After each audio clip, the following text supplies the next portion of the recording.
This is a demonstration of our CAN-based ECU tampering detector. To do this demonstration, I'm using a BullyDog GT tuner that's there on the bottom. It's a performance tuning tool. And then the detector itself is the box on top.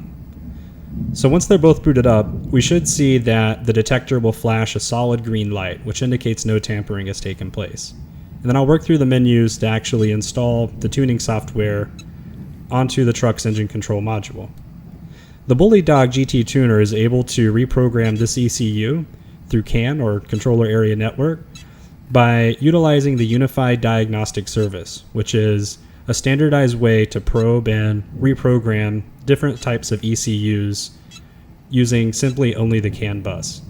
So it has to send very specific messages over the bus to target the ECU and then facilitate the download of data from the BullyDog GT tuner to the engine control module itself.